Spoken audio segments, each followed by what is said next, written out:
وصلي وسلم دائما على الذي علمنا مناسك الحجة وأكرم الصحبة هم الأفاضل.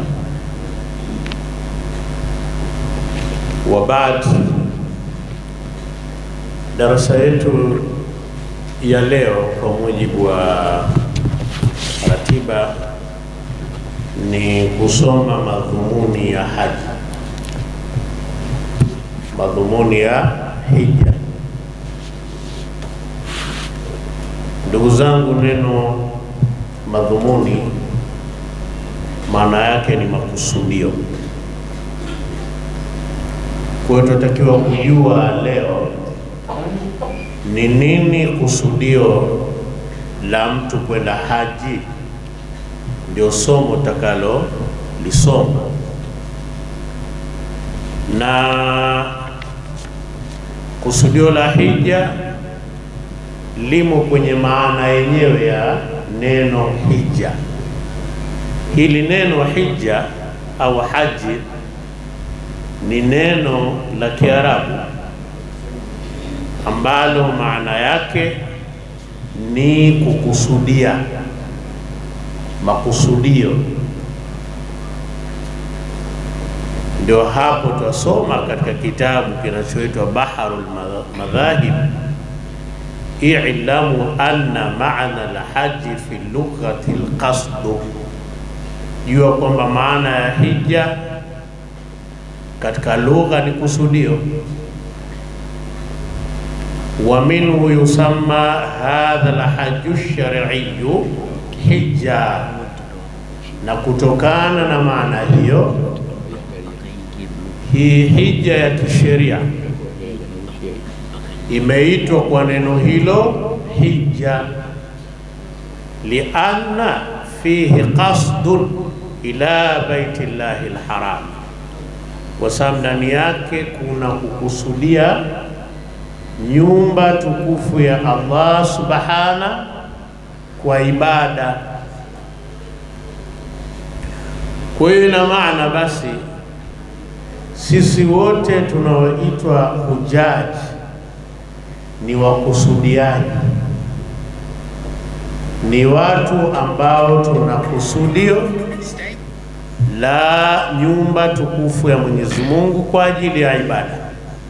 Lengo kubwa ni ibada, kujitumikisha katika namna Mwenyezi Mungu aliyoichagua waja wake aliowaumba kumtumikia yeye. Maana ibada ni kutumikia, ndio maana abdu ni mtumishi.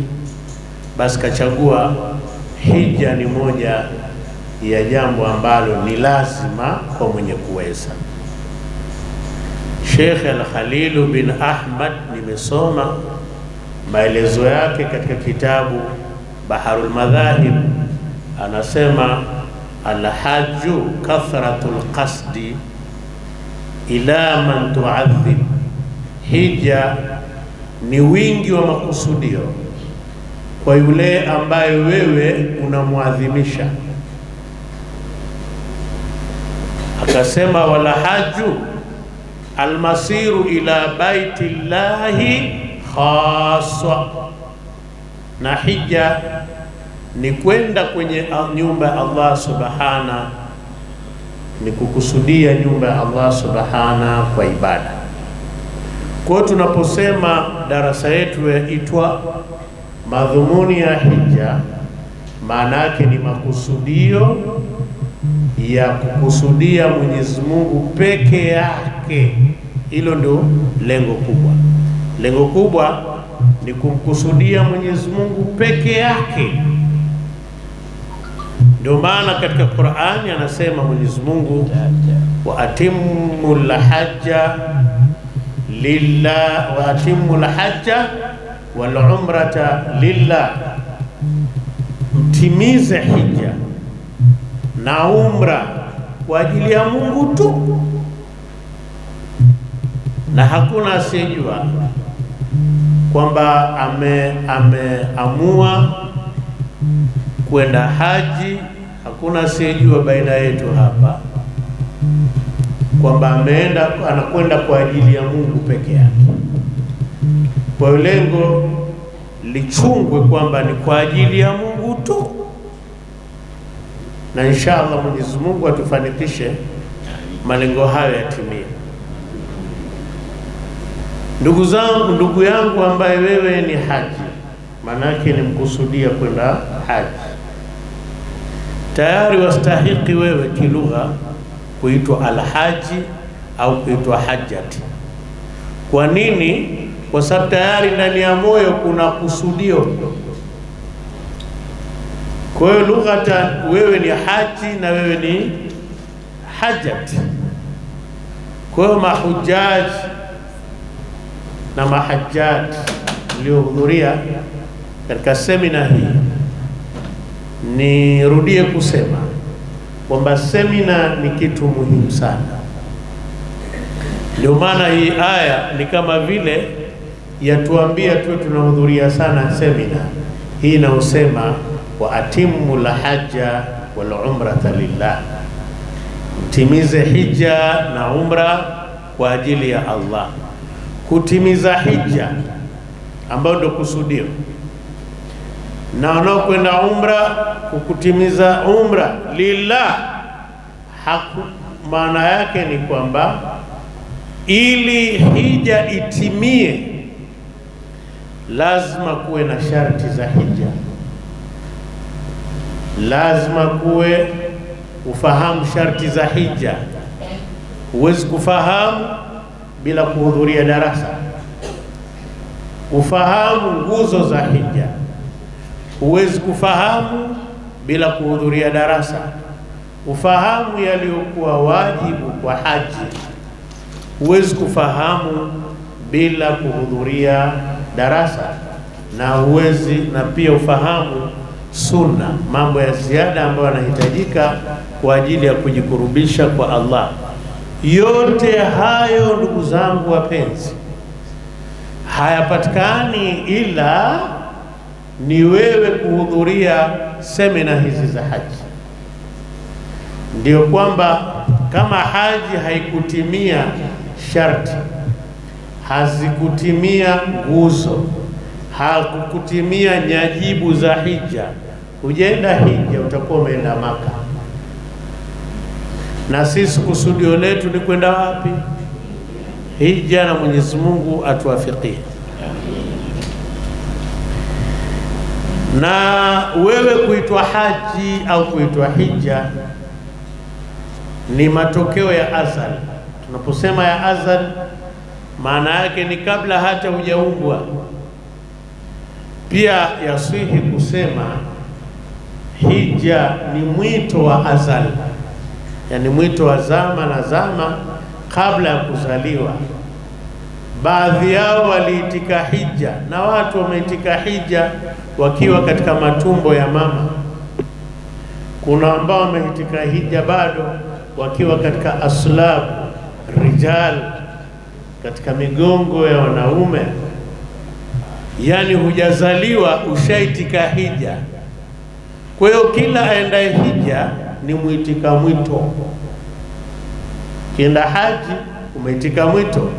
Kuna waloitika mara moja, kuna waloitika mara mbili tangu azali huko, kuna waloitika mara kwa mara, basi wote kwenda haji mara kwa mara. Mwenyezi Mungu tujalie pia katika hao.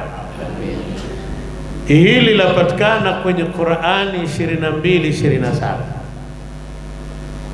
wa'adhin fi nnasi bil hajj ya'tuka rijalan wa ala kulli dhamirin ya'tina min kulli fajjin amiq. Kwamba Nabiullahi Ibrahim ndiye aliamrishwa, kaambiwa kwamba watangazie watu hija, wa'adhin fi nnasi bil hajj, watangazie watu hija, ya'tuka rijalan wa ala kulli dhamirin, watakujilia hali ya kuwa ni wenye kutembea kwa miguu. Kuna wanaotembea kwa miguu kwenda haji, wa ala kulli dhamirin, na juu ya kila kipando, pamoja na kwamba dhamiri na hapa ni ngamia aliyokondeana mwenye kuziweza safari, lakini dhamiri inajukuja mpaka maaeroplane haya, ndege hizi, kwamba atakujilia juu akiwa juu ya kila kipando cha namna yote. Yatina min kulli fajin amiq, hali ya kuwa ni wenye kuja kutoka katika kila pande za mbali.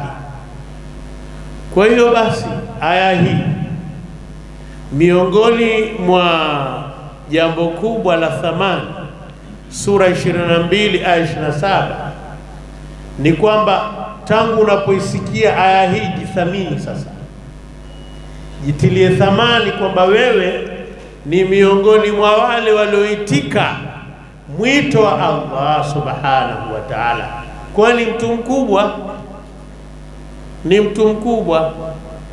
Kwa maana wewe kuwa haji ni sura 22 aya 27 ni mwito, na kule utakuta watu wengi.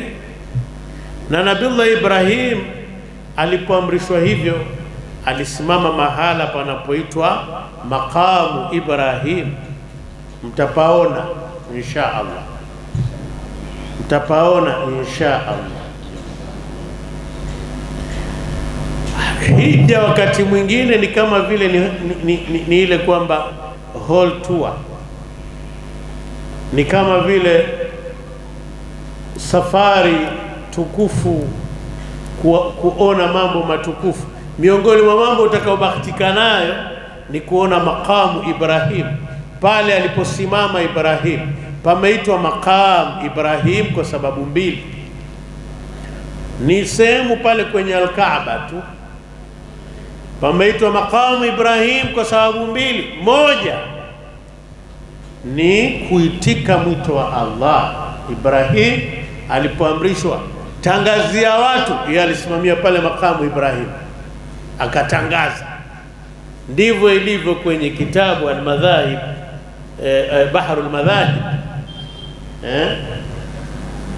na vitabu vingi.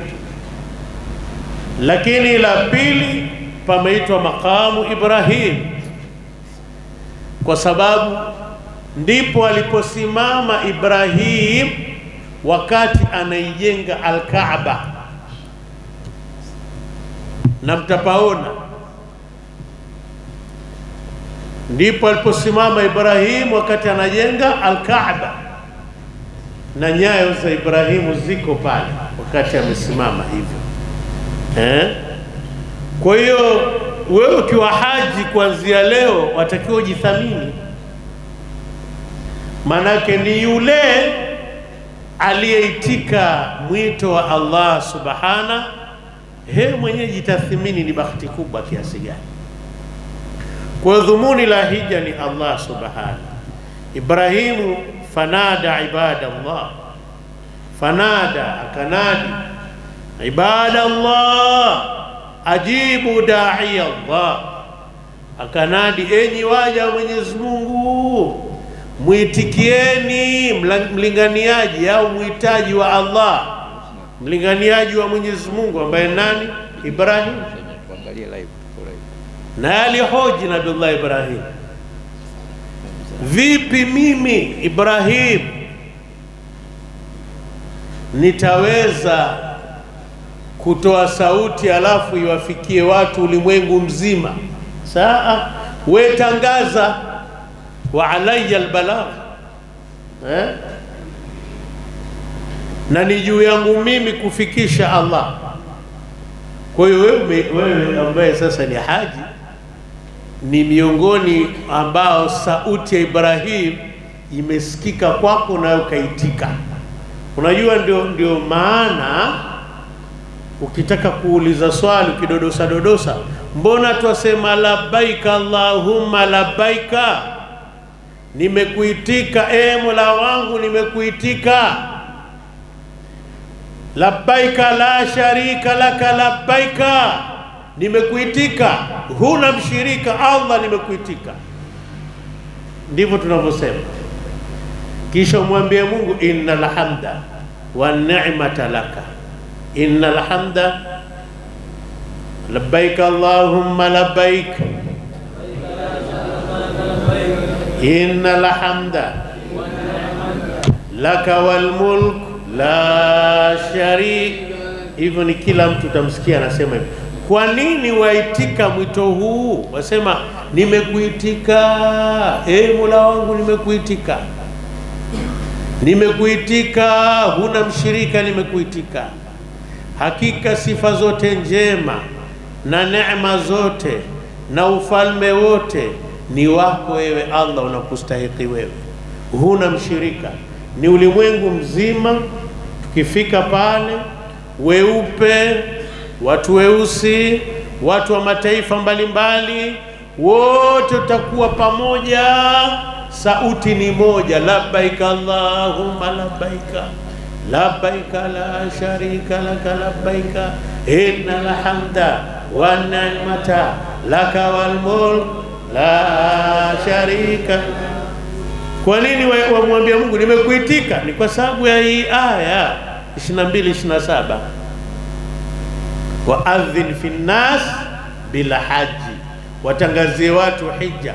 Kwa hiyo wewe uliitika tangu tumbo la mama, ukiwa ndani ya tumbo la mama uliitika, tangu wewe uko katika marhala ya roho,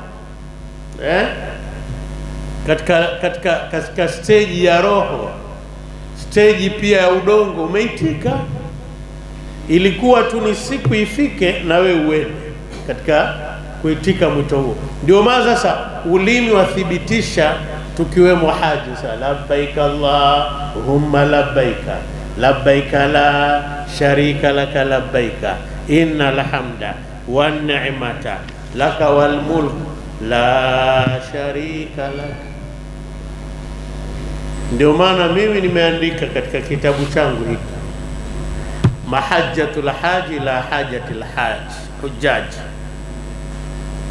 katika beti ya 26 nikasema nudita lil haji akhi fa'lam laqad dallat alaiha ma ata min ayatin. Umeitwa wewe, umeitwa kwenda hija, ndugu yangu, ujue kwa hakika kilichojulisha hicho kwamba wewe umeitwa kwenda hija ni kile kilichokuja katika aya ambayo ni 22-27. Kwa hiyo wewe ni mdau sasa wa 22-27 Qur'an. Ni vyema sana na ni ibada kuitika mwito huo, kusema ile labbaik Allahumma labbaik. Kila haji anatakiwa aseme hivyo, ni sunna, na ni sunna tena iliyokokotezwa, kwa sababu wakati wa hijjatul wada, hija ya mwisho ya Mtume Muhammad, hija ya kuagana, imeitwa hijjatul wada kwa sababu Mtume hakuhiji tena baada ya hapo, na hakuishi zaidi ya miezi 4 alikufa baada ya hapo Mtume Muhammad. Ndio maana inaitwa hijjatul wada'i, yani hija ya kuagana. Ni Mtume alikuwa akiagana na Uislamu. Maswahaba walikuwa wanaona uvivu kusema labbaik Allahumma labbaik, labbaik la sharika laka labbaik, innal hamda wan ni'mata laka wal mulku la sharika laka. Sahaba ilikuwa anaona taabu, manake hata wewe sasa hivi una ari, tukisema tu tutataka tuiseme kila wakati, lakini ukifika kule unasema watu watakuwa wanategea tegea. Maswahaba nao wanachoka binadamu. Mtume Muhammad akajiliwa na Jibril, akaambia amrisha sahaba zako wafanye talbia. Hii inaitwa talbia. Waamrisha sahaba zako wafanye nini? Talbia. Na hiyo talbia inaanzia pale tu unapohirimia hija katika miqati. Miqati ni eneo lile la kuhirimia. Sisi eneo letu tutakuwa ni huko huko eneo ambalo ameliweka Mtume Muhammad lakini tutatangaziwa tukiwa juu ya ndege kwamba sasa tumefika miqat. Pale ndipo utakapoweka nia ya hija ambayo inshallah tafundishana pia.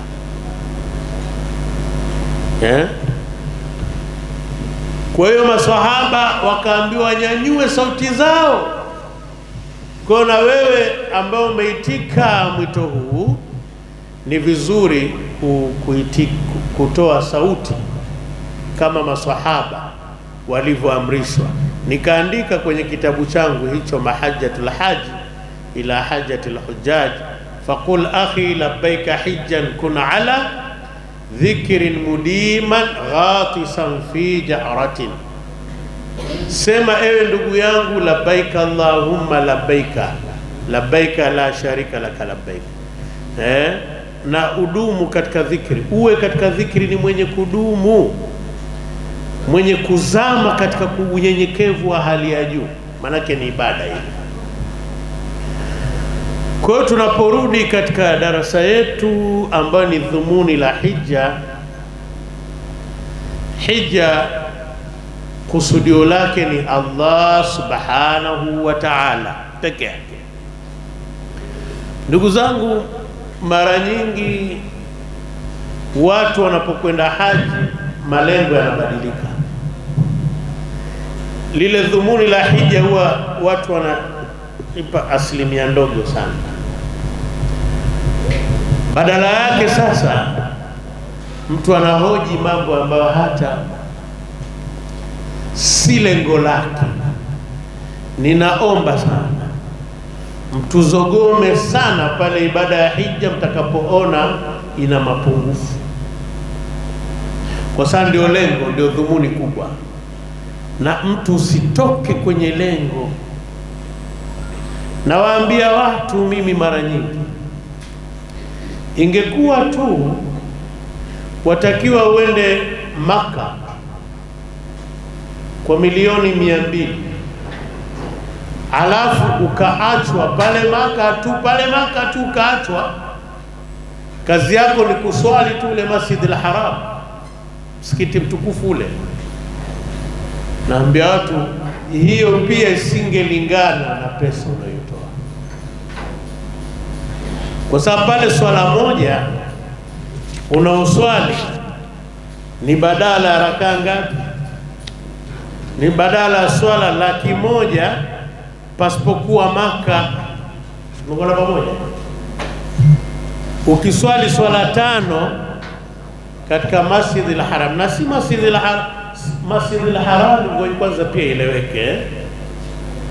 Masjidil Haram ni eneo la haram, lile eneo ni kilomita kadhaa, ni kilomita kadha wa kadha.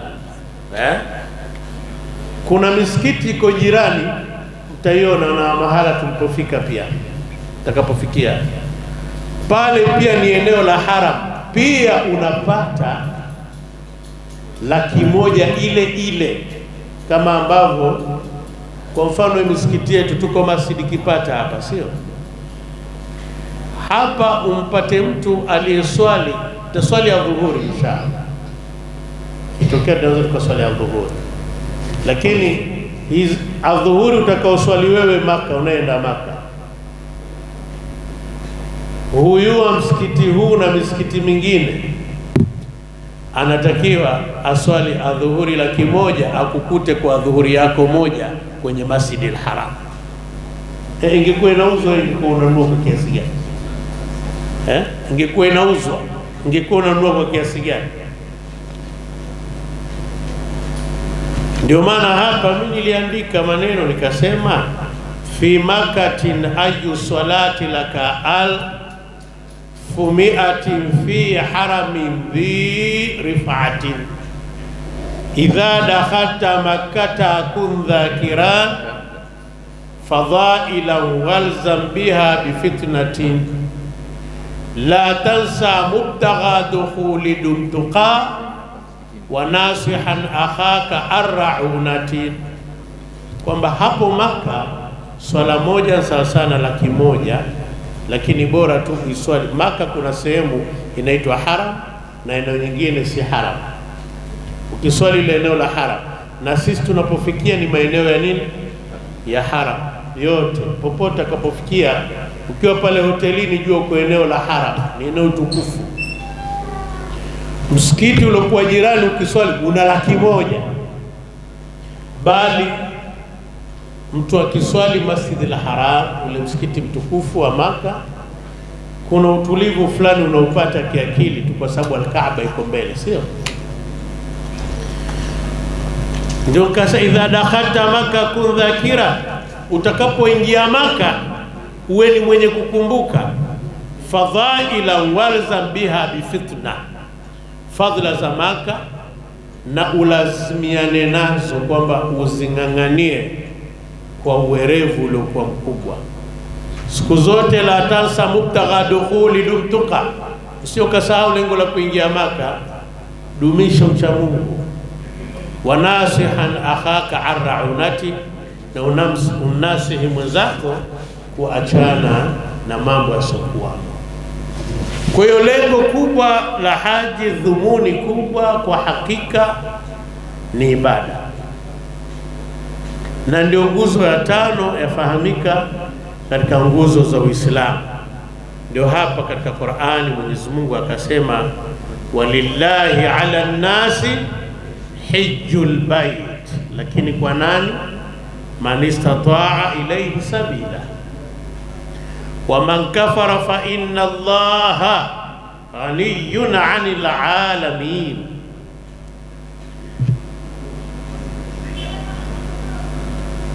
Ni kwa ajili ya Mungu tu ni lengo hili la hija, dhumuni la hija liko hapa sura ya 2 197, walillahi ala nnas hijjul bait.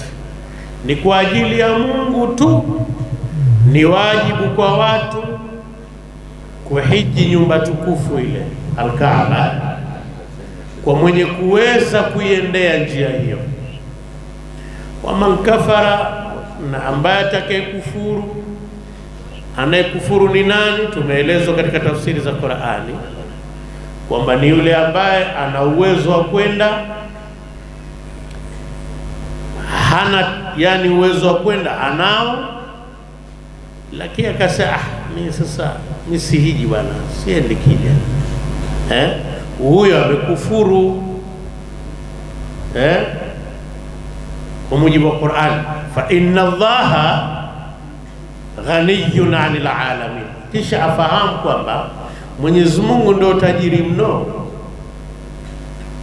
ndio mkwasia wa viumbe wote, kwamba ndiye mwenye kujitosheleza zaidi kuliko viumbe wote. Sisi wote ni wahitaji. Si ukawa una fedha, ni tajiri, kuia siendi. Sasa uende ujue tu kwamba fa inna Allaha ghaniyun 'anil 'alamin. Ukijiona umetosheka, ni tajiri, jua bado kuna mahitaji yanahitajika sana. Kwa hiyo lengo la hija, ndugu zangu, ni madhumuni ya hija, takasha nia yako, kwamba huendi kwa ajili ya jambo lingine lolote, unakwenda kwa ajili ya Mwenyezi Mungu peke yake.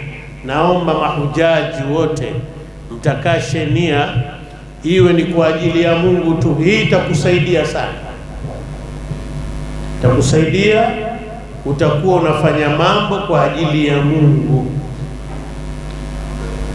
Ndio narudia kusema, mtuzogome sana mtakapoona hija haikamiliki, na niwahakikishie kwamba kwa uzoefu ni kwamba hakuna ambaye atakayeacha kuhiji vizuri, awe mgonjwa awe mzee. Maana mtu anaweza kuwa tawezaje mimi ngoja niende, au utahiji tu, tahiji vizuri sana. Hakuna ambaye tumewahi kwenda naye akashindwa kuhiji, na ni kwa sababu tunajua kwamba ni dhima kubwa mbele ya Allah kumchukua mtu huku kwa ajili ya hija alafu asiende kuhiji. Kwa hili tutasimama imara, tutahakikisha kwamba kila alienda haji, lengo la hija litakamilika. Tusemeni wote inshallah. Ili dhumuni la hija, maana darasa yetu ni madhumuni ya haji. Darasa nyingi zitaendelea, semina tutakuwa tunaendeleza mara kwa mara. Ili madhumuni haya yatimie, sikiliza mambo haya.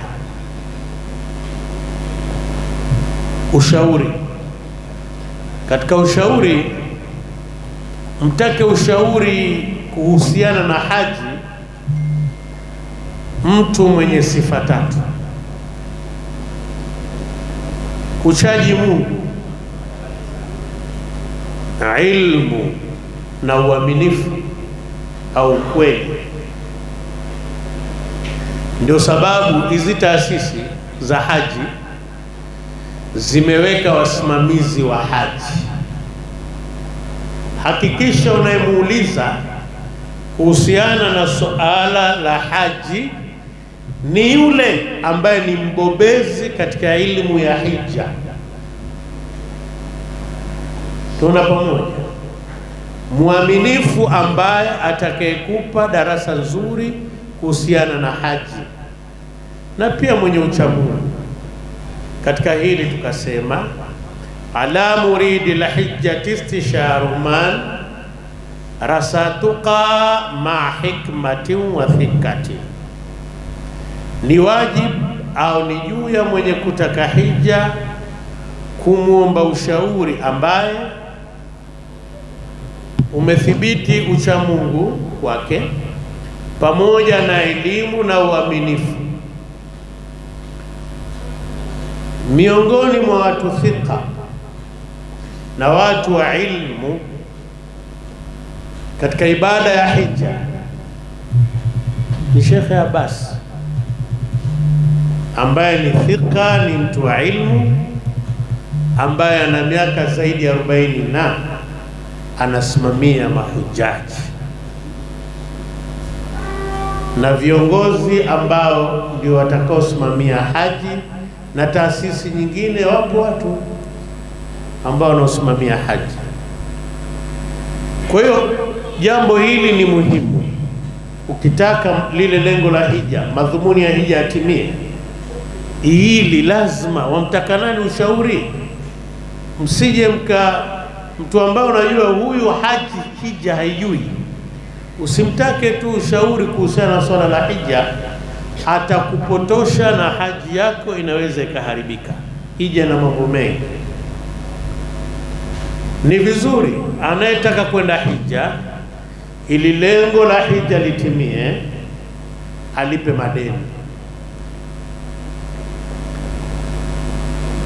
yale yanayomwezekania. Ndivyo ilivyoandikwa na Imamu Nawawi katika manasiku la haji wal umra. Huwezi kulipa hilo deni, si kwamba hija yako itakuwa mbaya. Hija yako itaswihi, haina tabu. Lakini kama una uwezo wa kulipa, ni vizuri kabla ya kwenda haji ulipe deni. Unajua deni ni dhamana kubwa. Ndio maana hata mtu akifa, moja ya jambo watu wanaosisitiza, jamani, mwenye ambaye anayemdai marehemu ajitokeze, kwa sababu ni kitu ambacho chazuia mambo mengi. Huwezi kulipa, siku za haji zimekaribia, na wewe maandalizi yako ni ya haji tu, huwezi kulipa. Usijikalifishe muda wa kuwa nia yako ni kulipa. Unakwenda pamoja Tukasema qadha'u ma yalzamuhu min dainihi, kulipa lile linalomwezekania, lile ambalo la mlazim katika deni lake. Lakini katika kipindi hiki i'maruhu awqatahu fi tauba, mwenda hija, tumia muda wako, uiamarishe nyakati zako, ziamarishe, yani zimarishe nyakati zako katika kufanya toba. Kabla ya kwenda haji, jisafishe. Kwenda pamoja, isiwe kwamba mwenda hija na unavunja jungu kwamba senda kusamehewa madhambi, koja mfanye yote kabisa, nikienda mimi sirudi tena. Ni kwamba kipindi hiki lazimiana na istighfar, kumtaka sana Mwenyezi Mungu msamaha, na pia kufanya toba, kusudie kabisa, waazimie yale ambayo uliyofanya katika maasi hutorudia tena, wendo umeshaachana na madhambi. Hilo ni zuri, ni zuri kwa anayetaka hija yake iwe nzuri. Pia hili ni zuri sana, jiandae hivyo kila wakati, mtaje Mungu. Lakini kuna jambo muhimu kwa mwenda hija, hakikisha kwamba wazazi wawili wanaradhi na wewe. Waqadha rabbuka alla ta'budu illa iyyahu wa bil walidain ihsana. Ameagiza Mola wako, ameamrisha Mola wako, msimwabudu yoyote ila yeye, na wazazi wawili watendeeni wema. Katika moja ya kuwatendea wema wazazi wawili kwa haji, hakikisha unawaridhisha wazazi wako kabla ya haji. Kama umekorofishana na mzazi, mtake radhi, uende haji ukiwa vizuri.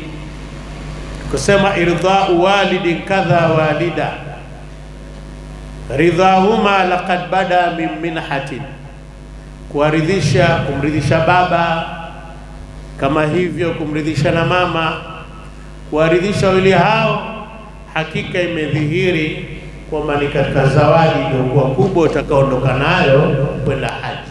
Umtake mama baba akuombee kheri.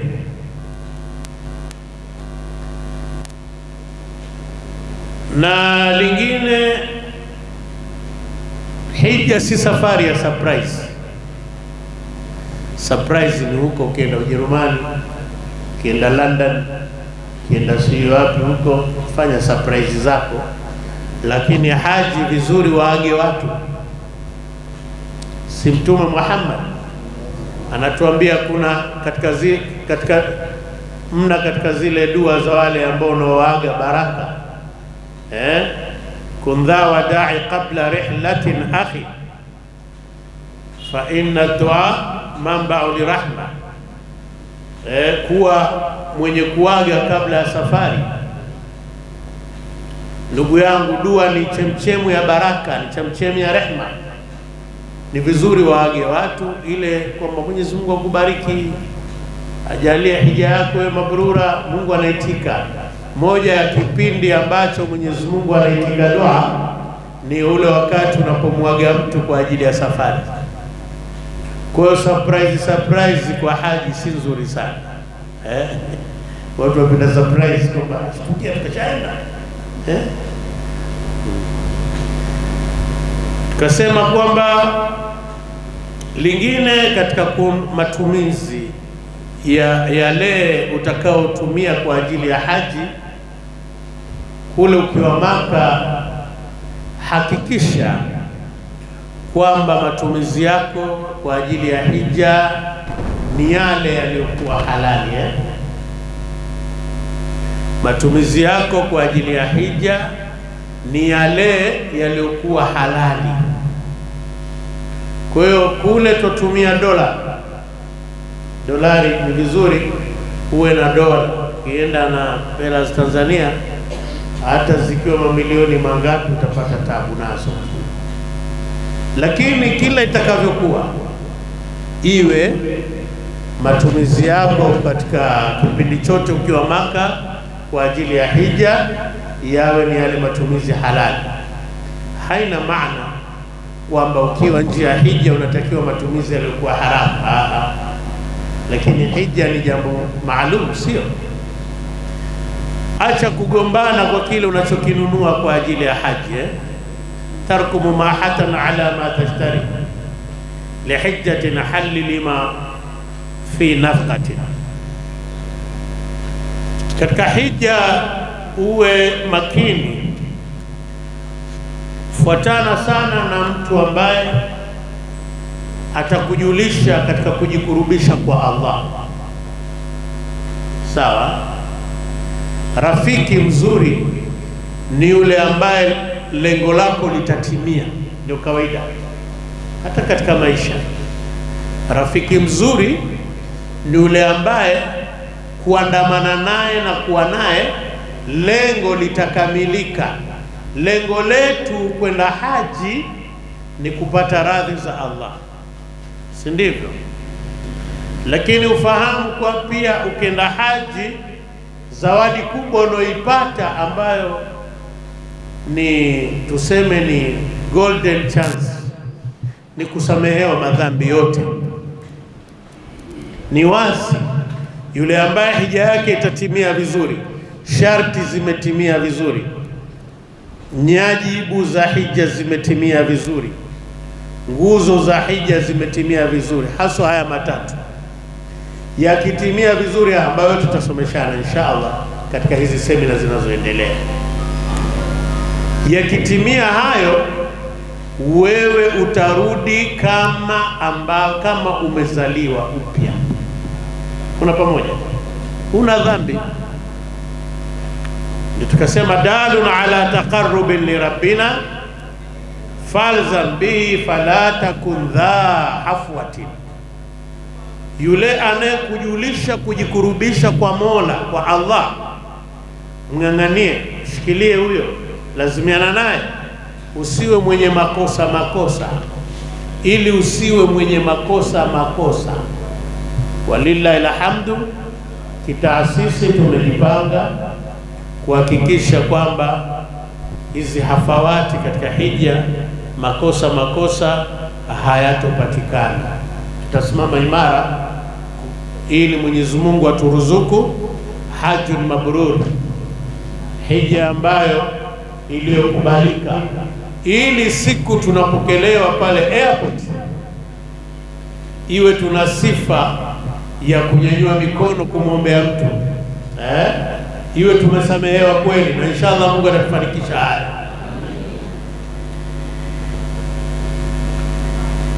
Ili lengo darasa yetu ni madhumuni ya haji. Hayo yote ukiyazingatia, lile lengo la hija litatimia vizuri. Wadaima tanaha kulli dhi khana tanaha lisanai asna usbati. Milele wewe epuka kila mwenye maneno machafu, kusudia kwa ajili ya kupata nuru ya hija, kundi lilokuwa tukufu zaidi. Hili ni muhimu. Unapokwenda haji, unaweza ukamwona kila mtu ni msafi, lakini labda tuweke wazi hapa, kule tunakutana na mataifa mbalimbali na watu wa aina mbalimbali. Wakati mwingine wanaweza kukuharibia haji, hija yako. Pale unapotufu Al-Kaaba, kuna kiminyano kikali sana. Usiwe mwenye kushindana na watu pale. Ukitulia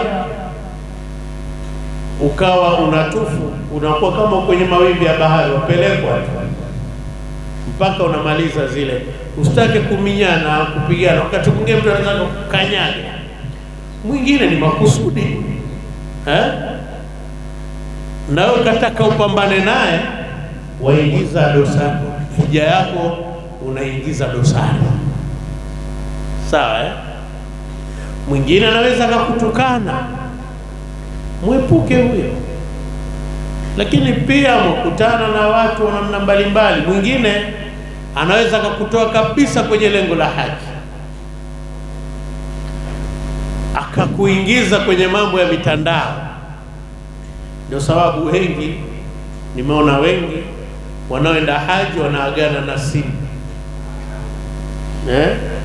kule anaagana na simu, kwa sababu simu yaweza kukushughulisha ikawa saa zote uko kwenye mambo yanayotokea Dar es Salaam, na mengi yaliokuwepo kwenye mitandao ni yale atakao kutoa katika lengo, ndivyo sivyo?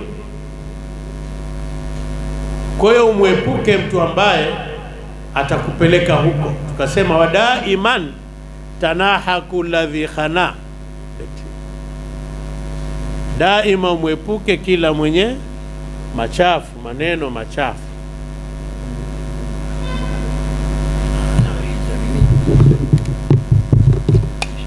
Tanaha lisanai asna usbatin, milele wewe mkusudia kwa ajili ya kupata nuru ya hija kundi lililokuwa bora zaidi, tukufu zaidi. Na ili dhumuni la haji litimie vizuri, pia uwe mtu wa dhikri sana, kumtaja Mungu kila wakati. Nimeona wengi alhamdulillah anajishughulisha sana na kusoma Qur'an, ni dhikri pia hiyo, tena tukufu zaidi. Swali sana Mtume sallallahu alaihi wasallam, mtaje sana Mwenyezi Mungu. Lengo la hija linaweza likatimia vizuri. Sema kun dha lisani dhakira muwasila, kuwa mwenye ulimi wenye kumtaja Mungu mfululizo. Dha fi afadhilin bi ahla tu'matin, hili la kumtaja Mungu kwa watu bora ni kitu tamu kuliko hata chakula kilichokuwa kizuri. Mtu wa kheri, mtu wa kheri, na inshallah Mwenyezi Mungu atujalie wote tuwe wa kheri. Mara nyingi ni mtu ambaye kule kumtaja Mungu, ibada yake kutimia, ni jambo ambalo ni tamu kwake, na ni jambo ambalo lamfurahisha kuliko hata chakula kilichokuwa kitamu. Ndivyo inavyokuwa. Mahujaji watukufu, tuweni hivyo, lengo litatimia. Hija ina misukosuko baadhi yake, pamoja na misukosuko mizito, hakuna ambaye kashindwa. Mwaka jana nakumbuka, mwaka jana na mwaka mmoja hivi, tulikuwa na mtu ambaye ukimtazama, mzee mmoja hivi, ukimtazama uweza ukasema huyu hija hawezi, hataweza, lakini alihiji vizuri sana. Kwa hiyo kila mwenda hija inshallah tahiji vizuri. Na kule si kuna nini bwana, na wala siseme kuna nini, kuna kheri nyingi, na katika kheri nyingi hizo kuna maajabu. Kuna mama mmoja ambaye tulikwenda naye mwaka juzi, alinilalamikia wakati anataka kwenda haji. Alikuja nyumbani ananiambia, mimi nataka kwenda hija, lakini unaniona hali yangu, mimi siwezi hata kusukuma mguu hapa na pale, itakuwaje? Nikamwambia, mama, unajua kule kuna maji ya Zamzam, kuna maji ya Zamzam, maji ya Zamzam. Wewe kania, ni dawa ile, ukinywa ukaweka nia zako, wewe utakaa vizuri. Ma Zamzam alimashuri bana, maji ya Zamzam ni kwa ile nia, mtu ambaye hayo maji amenywewa, unaweka nia kunywa. Basi yule mama, mwanae yule alikuwa ananiambia chakula chake ilikuwa sehemu kubwa ni maji ya Zamzam. Nilimshangaa yule mama, ilikuwa anakwenda kasi kuliko mtu yoyote. anatembea, huyo ni hatari, mpaka leo yuko fit. Kwa hiyo moja na wengi tuliokwenda nao haji walikuwa wagonjwa, wengi walirudi ni wazima kabisa. Hata mwaka jana tulikwenda na mama ambaye ana matatizo makubwa ya miguu, lakini yaliishia kule kule. Kwa hiyo usiwe na wasiwasi. Tuweza kusema mimi kilo zangu hizi taweza kweli? Kilo zako taweza tu. Mwenyezi Mungu atubarikie. Sasa misukosuko ya hija ipo. Wakati mwingine unaweza kuona karaha, jua kali sana. Wakati mwingine kienda Arafa hali ngumu, Mina kule hali ngumu, tawafu hali ngumu, watu wengi na kadhalika. La tayasa mimma qasa li khairati ma fi mutuni su'bati min nukhbati. Usikate tamaa kile ambacho kimekuwa ni kigumu kwako kwa ajili ya kuendea kheri, kwani yaliyo katika migongo ya taabu ndiyo matukufu. Siku nyingi, mara nyingi nakuwa hivyo, yaliyo katika migongo ya taabu ni matukufu. Mara nyingi no royal way to success, si ndio? Hakuna njia ile nyepesi ya mafanikio. Haji ni mafanikio makubwa mno. Ili lengo ile litimie, uwe hivyo. Lakini kule kuna shida moja ambayo ninaiona.